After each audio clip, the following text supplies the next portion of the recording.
And I think people who want to live life on the highest level are the only people who matter in my life. Wow. Those are the people that actually go above and beyond to continue success. And then in this actual project, I wrote the effects from all perspectives, so it feels warped at points. Like when you're coming up in the environment that I grew up in, if you big homie want to look like a gay painter. What are we talking about here? We were talking about Basquiat. I wasn't in the ad because of look, Jay-Z and them was putting it together. I don't have the accolades to connect to the performance of my music. I don't have the trophies that match how big the actual records are. The one Grammy I have is for Crack a Bottle. I couldn't even have that without him. And that's why I have so much value for him, not just in my career, just in my life, because he's a guy that.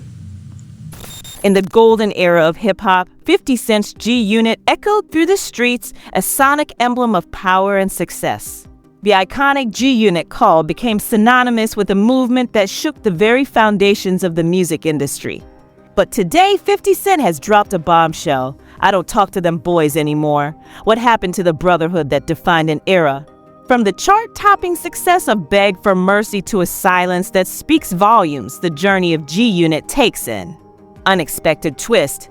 In this video, we unravel the untold story of G-Unit's rise, fall, and 50 Cent's revelation that shakes the very core of hip-hop history.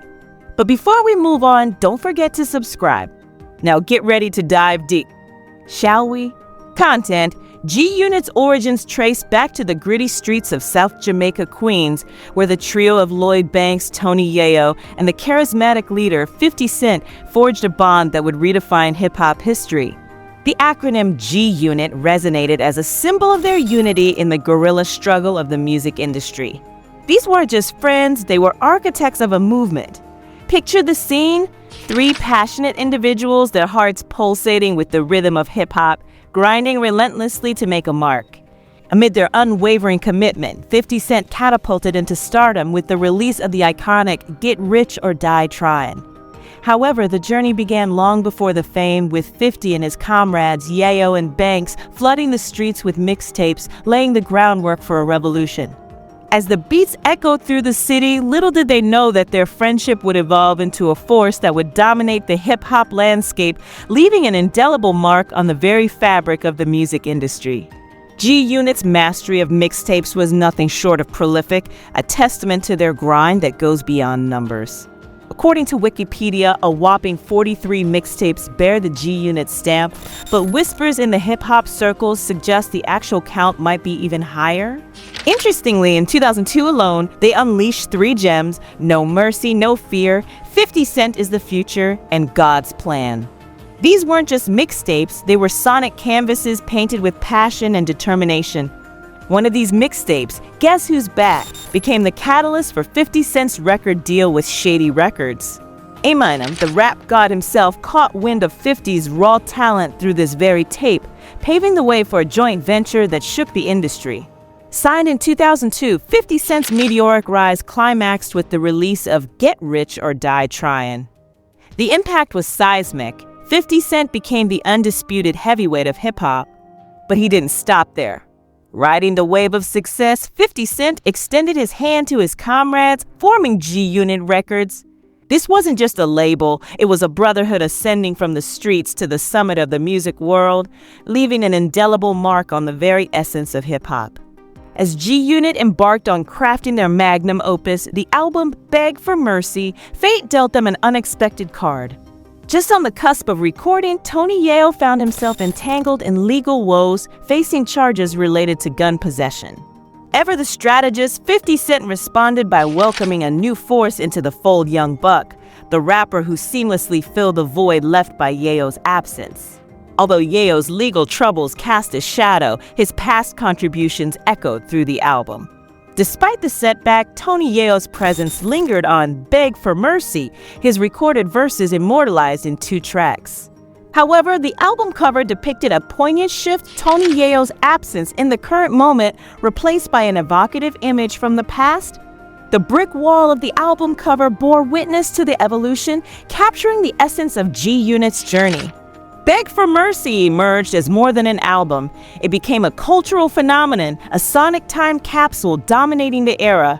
The album's resonance is etched in history, achieving the prestigious 4-time platinum certification. Beyond their musical prowess, G-Unit transcended into fashion icons, donning the signature baggy pants, do-rags, and snapbacks or hats that defined an era. Each member became a walking embodiment of style, imprinting their influence on the culture. As the beats reverberated through the streets, G-Unit's impact extended beyond group projects, with every member embarking on solo ventures. In June 2004, Lloyd Banks unveiled Hunger for More, a solo odyssey that captivated audiences. Young Buck, not to be outdone, dropped Straight Outta Cashville in August 2004, while Tony Yayo asserted his presence with Thoughts of a Predicate Felon in August 2005. The solo albums weren't just successful, they were chart-topping declarations of individuality. Amidst this solo symphony, 50 Cent orchestrated another move, introducing a fifth rapper to the G-Unit fold. Convinced by Jimmy Iovine and Dr. Dre, 50 Cent welcomed The Game as a strategic addition to promoting him as an artist. The Game's initiation into G-Unit marked a pivotal moment as he graced Lloyd Banks and Young Buck's debut albums, setting the stage for his meteoric rise.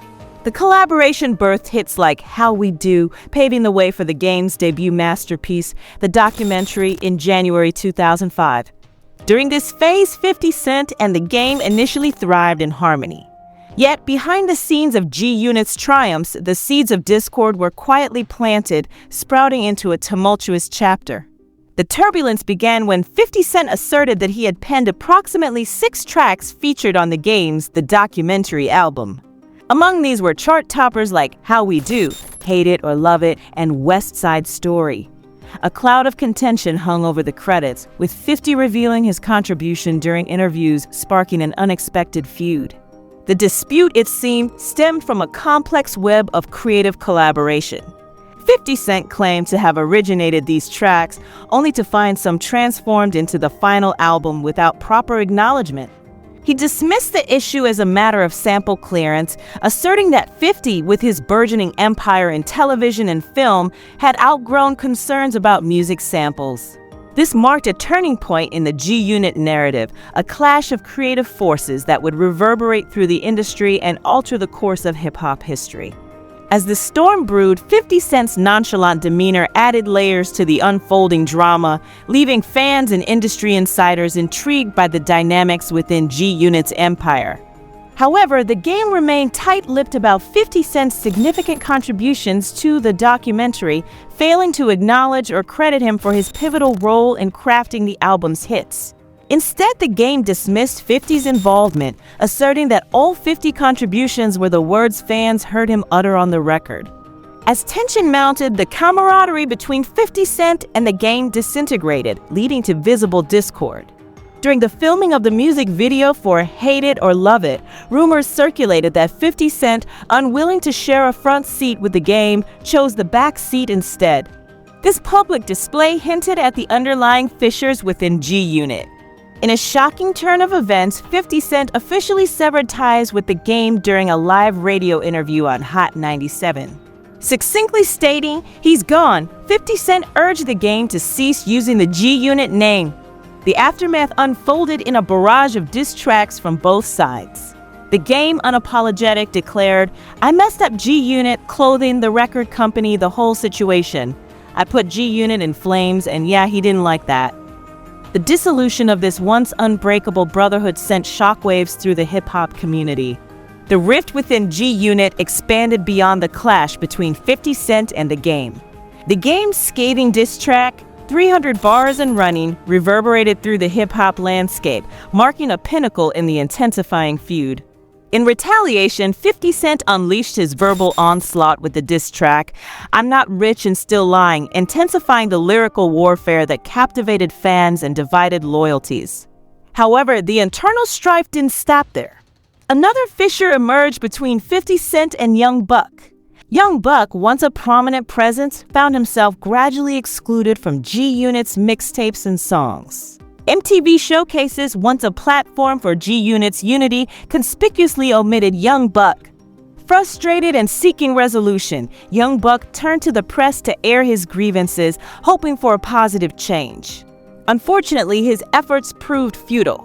True to 50 Cent's style, the unraveling drama took center stage on Hot 97. On April 7, 2008, 50 Cent seized the airwaves, declaring the inevitable Young Buck was no longer part of G-Unit. Despite maintaining his affiliation with G-Unit Records, Young Buck's exclusion from the group underscored the turbulence within, adding another layer to the complex narrative of G-Unit's internal dynamics. The airwaves buzzed with speculation, fans dissected every lyric, and the hip-hop community braced for the repercussions of this latest chapter in the G-Unit saga. In the unraveling saga of G-Unit, 50 Cent publicly aired grievances against Young Buck, alleging that the rapper had breached the boundaries of privacy by disclosing personal matters. Beyond this, 50 Cent accused Young Buck of missing crucial recording sessions and grappling with substance abuse issues.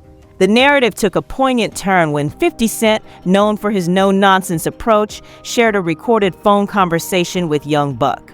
In this raw and unfiltered exchange, Young Buck's vulnerabilities came to the forefront.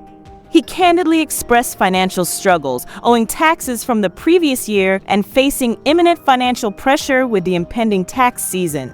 The stark reality of his situation was laid bare as he sought understanding from 50 Cent. The phone call captured a moment of raw emotion, with Young Buck's voice tinged with desperation and even tears, revealing the human side of an artist grappling with personal challenges. The juxtaposition of 50 Cent's stern resolve and Young Buck's emotional plea added layers to the unfolding drama. It showcased the stark contrast in their dynamics, portraying 50 Cent as the unyielding force and Young Buck as the vulnerable artist navigating the tumultuous waters of fame. The fracture within G-Unit widened as 50 Cent found himself at odds with another founding member, Lloyd Banks. The discord erupted when Banks turned down the opportunity to feature Eminem on his third album. This decision became the catalyst for a public rift, with 50 Cent taking to Twitter to express his disappointment, citing such choices as the reason for the growing distance between them. The rejection of Eminem, a pivotal figure in G-Unit's history, became a point of contention that left a lingering strain on 50 Cent and Lloyd Banks' once unshakable friendship. However, Banks wasn't the sole casualty of 50 Cent's evolving alliances. By February 2014, Tony Yayo confirmed the dissolution of G-Unit, signaling the end of an era. Yayo and Banks, according to reports, fell out of step with 50 Cent's ambitions. Yayo, having achieved his hip-hop aspirations, retired in 2014. Meanwhile, Banks experienced a decline in success with his second and third albums, failing to replicate the triumph of his debut. The disintegration of G-Unit, once a brotherhood that defined an era, unfolded against the backdrop of shifting ambitions, creative differences, and diverging paths. In a candid revelation, 50 Cent voiced his frustration, asserting that despite his substantial contributions, both financial and strategic, Tony Yayo and Lloyd Banks lacked the sustained work ethic necessary for prolonged success. He went so far as to liken them to milk, a metaphor encapsulating the notion that their potency had expired. Though 50 Cent and Tony Yayo have since mended fences, the same cannot be said for the fractured bonds with Lloyd Banks and Young Buck. The rift seems irreparable, dashing hopes for a G-Unit reunion. Reflecting on the tumultuous journey, one might perceive G-Unit as self-destructive. Yet, as a fan, the enduring legacy of the G-Unit era remains a source of joy. The indelible music they crafted during their peak years serves as a testament to a bygone era in hip-hop, preserving the memories of their impact on the culture. Despite the internal discord, the resonance of their music ensures that the G-Unit legacy lives on, an immortal imprint on the ever-evolving tapestry of hip-hop history. Do you think G-Unit can be back again like in the early 2000s? Let us know your thoughts in the comments below. Then check out the next video if you don't know. Stephen Harvey threats Monique and Cat Williams for exposing him. And don't forget to subscribe.